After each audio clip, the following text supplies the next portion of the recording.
نحمدہ ونصلی علی رسولہ الکریم اما بعد فاعوذ باللہ من الشیطان الرجیم بسم اللہ الرحمن الرحیم کان اللہ تبارک و تعالی فی شان حبیبہ الکریم ان اللہ ملائکتہ یصلون علی النبی یا ایھا الذین آمنوا صلوا علیہ وسلموا تسلیما اللہم صلی علی سیدنا مولانا محمد بارک وسلم صلاۃ و سلام علیک یا رسول اللہ صلی اللہ تعالی علیہ وسلم۔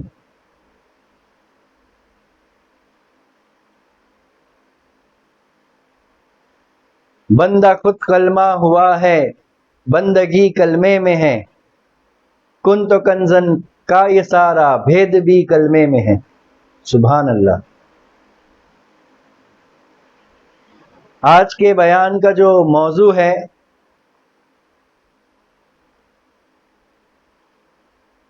وہ ایک سوال ہے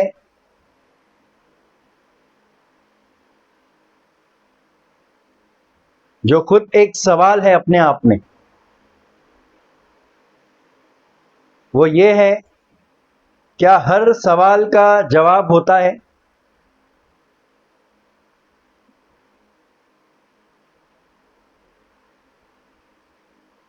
تو میں اس سوال کے جواب میں کچھ چیزیں آپ کو گہرائی سے سمجھانے کی کوشش کروں گا کہ راہ تصوف کے اندر صوفیان کرام، بزرگان دین جو ہے، جب آپ ان کی تعلیمات کا مطالعہ کرتے ہیں تو اس کا ایک نچوڑ یہ ہے کہ کائنات میں 18,000 عالم ہیں۔ تو صوفیان کرام فرماتے ہیں کہ وہ 18,000 عالم جو ہے وہ انسان کے وجود میں ہیں، یعنی انسان کا وجود ہی 18,000 عالم ہے، یعنی انسان کا وجود 18,000 عالم کو اپنے آپ میں ضم کیے ہوئے ہیں۔ تو وہ کیسے ہیں؟ تو وہ آپ جو ہے اپنے پیر و مرشد سے اس تعلیمات کو حاصل کیجئے۔ میرا جو کہنے کا مقصد ہے وہ یہ ہے کہ انسان کے جو برزخ کا کلمہ ہی نمونہ ہے، یعنی انسان کا جو برزخ ہے، آدم علیہ السلام کا جو برزخ ہے، ڈھانچہ ہے، وہ کلمے کا نمونہ ہے۔ سبحان اللہ۔ یعنی انسان کے وجود میں جو ہے کلمہ طیب پوشیدہ ہے۔ تو کلمے میں کتنے لفظ ہیں؟ تو کلمے میں 6 جو ہے آپ کو مقام ملتے ہیں، جس کی تعلیمات جو ہے صوفیان کرام اپنی خانقاہوں میں سالکین، عاشقین، مریدین کو جو ہے درس دے رہے ہیں۔ تو وہ 6 مقام کیا ہے؟ تو وہ ناسوت، ملکوت، جبروت، لاہوت، باہوت، سیاہوت کا مقام ہے۔ تو یہ ناسوت کا مقام کیا ہے؟ تو یہ ناسوت کا مقام جو ہے یہ عالم حیوان سے تعلق رکھتا ہے۔ کس سے تعلق رکھتا ہے؟ عالم حیوان سے تعلق رکھتا ہے۔ اگر وجود میں ہم اس کا مقام دیکھیں تو وہ نفس کا مقام ہے۔ تو ہر بچہ اپنے آپ میں نفس لے کر پیدا ہوتا ہے، اور نفس کے بھی اپنے اقسام ہیں، نفس کے بھی اپنے مقام ہیں۔ تو جس کا گہرا تعلق جو ہے آپ کی عقل ناقص سے ہے۔ کس سے ہے؟ آپ کے دماغ سے ہے۔ لیکن وہ دماغ، وہ سمجھ جو اس بچے کے اندر ہوتی ہے وہ ابھی ناقص ہے۔ کیا ہے؟ جس کو ہم ناقص العقل کہتے ہیں۔ تو جب بچہ اس ناقص العقل پر بھروسہ کرتا ہے یا اس کے اندر وہ لہریں بیدار ہوتی ہے تو اس کے اندر سوالات آنے شروع ہو جاتے ہیں۔ کیا آنے شروع ہو جاتے ہیں؟ سوالات۔ کیونکہ آج کا موضوع ہی یہی ہے کہ ہر سوالات کا جواب ہوتا ہے کہ تو ایک عام انسان جو عالم حیوان سے تعلق رکھتا ہے، جو عالم ناسوت سے تعلق رکھتا ہے، جو ایک عام زندگی بسر کر رہا ہے، جس نے ابھی عالم ملکوت سے وابستگی نہیں پایا، جس نے ابھی عالم جبروت سے یعنی عالم جن سے، عالم روح سے جس کا تعلق نہیں ہے، اور کیوں کر پیدا ہو؟ کیونکہ ابھی اس نے بیعت نہیں کیا کسی پیر کامل سے، اس نے ابھی بیعت حاصل نہیں کی، تو اس کو اس وجود کی تعلیمات کیوں کر حاصل ہو؟ وجود کی تعلیمات، یہ یاد رکھنا، صرف خانقاہوں میں پائی جائے گی۔ صوفیہ کرام کے سینے میں جو دولت تھی وہ یہی ہے کہ اپنے وجود کی حقیقت کو سمجھنا، کیونکہ صوفیہ کرام کا ایک مشہور تعلیمات، ایک بنیاد کیا ہے؟ من عرفا نفسہ فقد عرفا ربہ، جس نے اپنی نفس کو جانا اس نے اپنے رب کو پہچانا۔ تو یہ نفس مراد کیا ہے؟ تو یہ نفس مراد یہاں وجود ہے، کیونکہ نفس کے کئی معنی ہیں، تو یہاں نفس کے معنی وجود کے لیے جائیں گے کہ اس وجود کے اندر کیا مقام و منزل ہے۔ تو جب اس کا تعلق نفس سے ہوتا ہے تو اس کا تعلق ناقص العقل سے ہوتا ہے، اور وہ ناقص العقل کیا کرتی ہے؟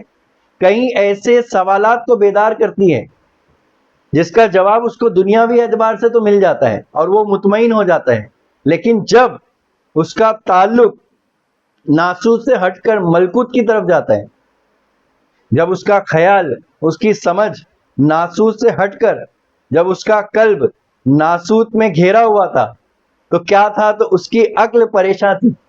جیسے ہی وہ ایک مقام منزل اوپر طے کرتا ہے، اپنے پیر و مرشد سے تعلیمات حاصل کر اپنے قلب کی صفائی کرتا ہے ذکر و فکر سے، تو وہ ایک منزل طے کرتا ہے، وہ ناسوت سے ملکوت کی طرف جاتا ہے۔ تو اب یہ ملکوت کیا ہے؟ تو یہ عالم جن ہے۔ یہ ملکوت کیا ہے؟ یہ عالم جن ہے۔ اب یہاں پر کیا ہوتی ہے؟ محبت پیدا ہوتی ہے۔ اب یہاں وسوسے تو ہوتے ہیں لیکن وہ ناسوتی نہیں ہوتے بلکہ ملکوتی ہوتے۔ اب یہاں اس کے اندر جو سوال ہے، اس کی جو سمجھنے کی جو صلاحیت ہے، اس میں فرق آنا شروع ہو جاتا ہے۔ اور اتنا یاد رکھنا کہ اس دنیا کے اندر سوال کرنا کمال نہیں ہے۔ کیا کمال نہیں ہے؟ سوال کا کرنا کمال نہیں ہے، بلکہ اس کا جواب صحیح طریقے سے دینا، یہ کمال ہے۔ ایک استاد جب کلاس میں یا کالج میں یا مدرسے میں یا اسکولوں کے اندر پڑھاتا ہے تو بچوں کے ذہن میں سوال بیدار ہوتے ہیں، تو یہ سوال کرتا کون ہے؟ ارے تو یہ سوال اسٹوڈنٹس کرتے ہیں، اور اس کا جواب دینے والا وہ ٹیچر ہوتا ہے، وہ پروفیسر ہوتا ہے، وہ مدارس ہوتا ہے، وہ مدرسے کا اساتذہ ہوتا ہے جو اس کا جواب دیتا ہے۔ لیکن ایک وقت تھا جب وہ بھی اسٹوڈنٹ تھا۔ تو میں یہ نہیں کہتا کہ عالم ناسوت کے اندر جس کا تعلق ناقص العقل سے ہے، جس کو ہم اس طریقے سے سمجھیں گے کہ ہمارا جو دماغ ہے وہ 180 ڈگری دیکھتا ہے۔ کیا دیکھتا ہے؟ ہمارا جو دماغ ہے وہ 180 ڈگری دکھتا ہے۔ اس کا جو زاویہ ہے، کسی کا زاویہ 45 ڈگری ہو سکتا ہے، اس کی دماغ کی سمجھ کا جو صلاحیت کا جو دائرہ ہے 45 ڈگری ہو سکتا ہے، کسی کا دائرہ 90 ڈگری ہو سکتا ہے، کسی کا دائرہ 180 ڈگری ہو سکتا ہے، لیکن 360 ڈگری کبھی نہیں ہو سکتا، کیونکہ وہ ناقص ہے ہمیشہ سے۔ اور جب وہ سالک، جب وہ عاشق، جب وہ مرید کسی پیر کامل کے ہاتھ میں بیعت کرتا ہے، اپنی سمجھ کو سونپ دیتا ہے، کیا سونپ دیتا ہے؟ اپنی ناقص العقل کو اس کے قدموں میں جب سونپ دیتا ہے تو وہ لے کر اٹھتا کیا ہے؟ ارے وہ اس کی سمجھ لے کر اٹھتا ہے، تو وہ 180 ڈگری نہیں ہوتی ہے۔ اتنا یاد رکھنا، اس کا زاویہ 180 ڈگری نہیں ہوتا، کیونکہ پیر کامل ہوتا ہے، اس کی سمجھ کامل ہوتی ہے۔ کیا ہوتی ہے اس کی ڈگری؟ اس کی سمجھ کامل ہوتی ہے، ناقص نہیں ہوتی۔ تو وہ پیر جو ہے وہ 360 ڈگری کی سمجھ رکھتا ہے، جیسا وہ آگے دیکھتا ہے ویسے وہ پیچھے بھی دیکھتا ہے۔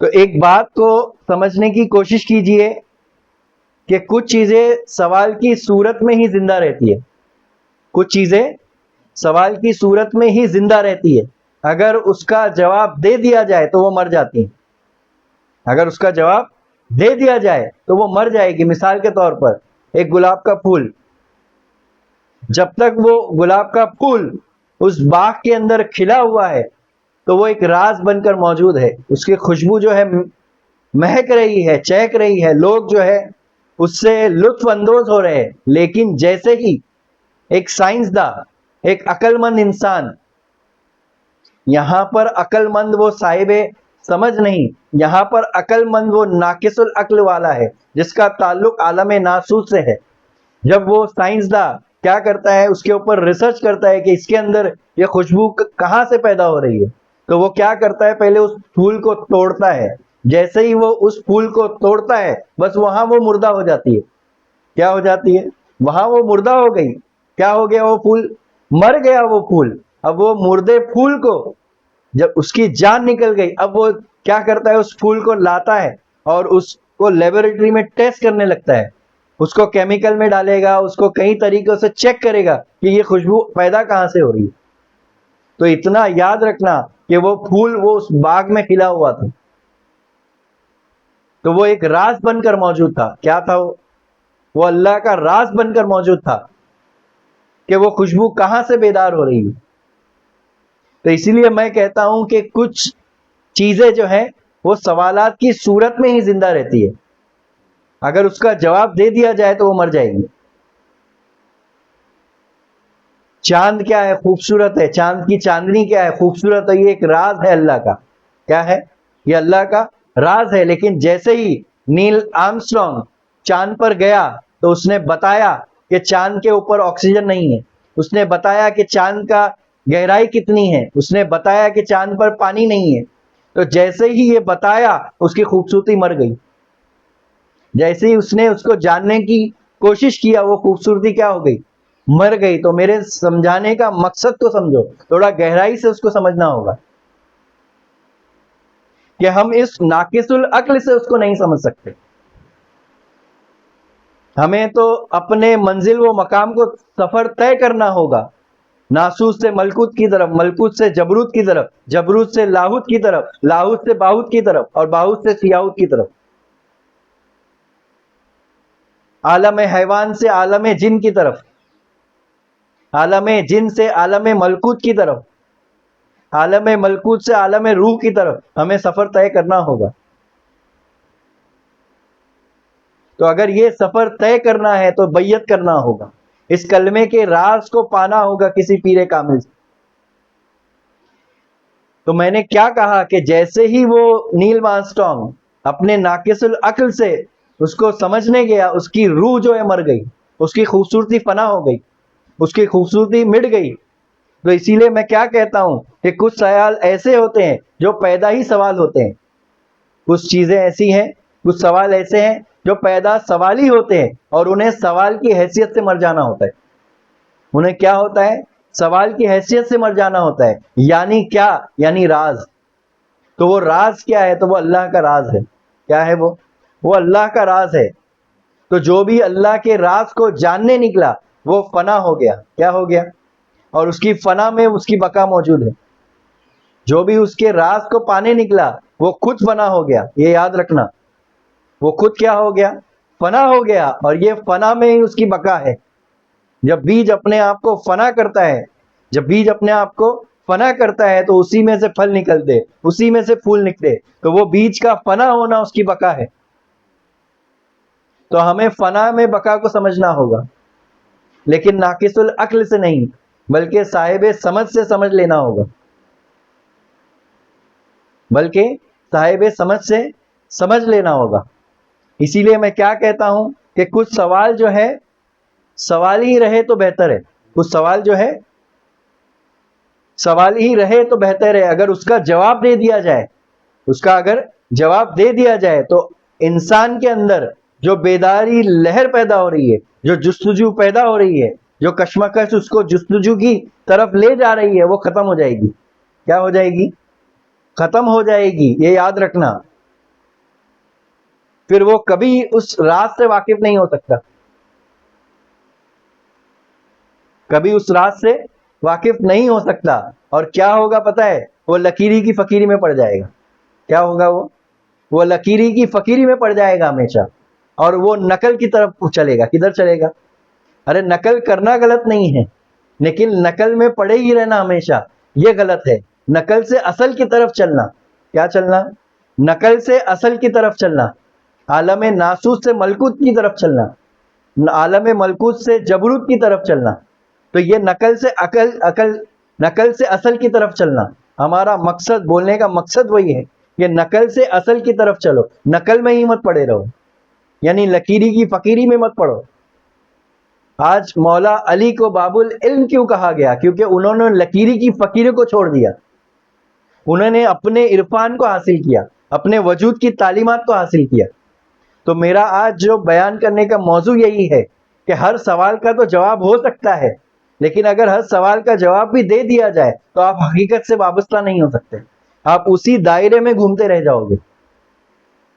اور راہ تصوف کے اندر پیر کامل کے لیے ایک مشکل بات یہ پیدا ہوتی ہے کہ حق کو بتایا نہیں جا سکتا، حق کو سمجھایا نہیں جا سکتا. جیسے مثال کے طور پر اگر میں آپ سے پوچھوں کہ گلاب کی خوشبو کیسی ہوتی ہے، شکر کتنی میٹھی ہوتی ہے، تو کیا آپ سمجھا سکتے ہیں مجھے؟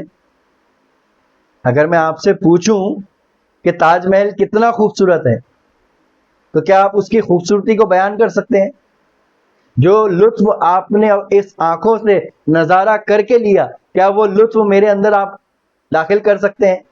کیا اس لطف کو لفظوں میں بیان کر سکتے ہیں؟ تو نہیں کیا جا سکتا. اسی لیے ہر پیدا ہونے والا بچہ جو ہے اپنے ساتھ ایک سوال لے کر پیدا ہوتا ہے. کیا ہوتا ہے؟ ہر پیدا ہونے والا بچہ اپنے ساتھ ایک سوال لے کر پیدا ہوتا ہے، لیکن عالم ناسوت سے جیسے ہی اس کا تعلق جڑتا ہے اور اس کا تعلق جیسے ہی بڑھنے لگتا ہے، تو وہ سوال جو ہوتا ہے وہ ایک گہرائی میں جا کر ضم ہو جاتا ہے اس کے اندر، اس کے سب کانشیس مائنڈ میں، اس کے انکانشیس مائنڈ میں وہ سوال جو ہے ضم ہو گیا ہے. کیا ہو گیا ہے؟ وہ سوال آ کر وہ ضم ہو گیا ہے، وہ سوال اس کے انکانشیس مائنڈ کے اندر. کیوں ضم ہو گیا ہے؟ کیونکہ وہ ناقص العقل جو ہے، اب جیسے ہی ناقص العقل کا تعلق جو ہے عالم ناسوت سے جڑا، اب اس کے اندر دوسرے سوالات پیدا ہو گئے، اب اس کے اندر وہ فضول سوالات کا آنا شروع ہو گیا. اور وہ اس فضول سوالات کی وجہ سے جو اس کے اندر کائنات نے، فطرت نے ایک سوال رکھا، وہ سوال کیا ہے؟ تو وہ آپ کو جاننا ہوگا، وہ آپ کو مراقبے کے اندر اتر کر اس سوال کو پہچاننا ہوگا. اور وہ سوال ایک ہی ہے، یاد رکھنا. وہ سوال کیا ہے؟ وہ سوال تو ایک ہی ہے، اور وہ سوال کیا ہے؟ وہ آپ کو خود پانا ہوگا یا اپنے پیر و مرشد سے جو ہے پانا ہوگا. اور اتنا یاد رکھنا، تمام سوالات راہ تصوف میں جب آپ تعلیمات لیتے ہو تو جتنے بھی آپ کے اندر لہریں بیدار ہو رہی ہے تو وہ تو اچھی چیز ہے. کیا ہے؟ میں نے کیا کہا کہ اگر اس کا جواب دے دیا جائے تو کیا ہوگا؟ کہ وہ لکیری کی فقیری میں پڑ جائے گا. تو اس کے اندر جو وہ سوالات پیدا ہو رہے وہ برا نہیں ہے، لیکن اگر وہ اسی کے پیچھے پڑا رہے تو وہ برا ہے، کیونکہ وہ سوالات اس کو جستجو بیدار کر رہی ہے، اس کا عشق بڑھا رہی ہے، اس کی جستجو کو پیدا کر رہی ہے، اور وہی جستجو ہے اس کو حق کی طرف لے کر جائے گی، وہی حقیقی سوال کی طرف لے کے جائے گی جو ہر پیدا ہونے والا بچہ جو ہے لے کر پیدا ہوتا ہے. تو میرا بیان کرنے کا مقصد یہی ہے کہ بس اس سوال کو جاننا ہے کہ وہ سوال کیا ہے آخر، جو ہر پیدا ہونے والا بچہ جو ہے اپنے ساتھ لے کر پیدا ہوتا ہے. تو ہمیں کیا کرنا ہوگا؟ اس عالم ناسوت سے اپنے رابطے کو جو ہے ختم کرنا ہوگا، اور وہ رابطہ سوائے مراقبے کے، سوائے ذکر کے، سوائے پیر کامل کے، اس رابطے کو کوئی ڈسکنیکٹ نہیں کر سکتا، یہ یاد رکھنا.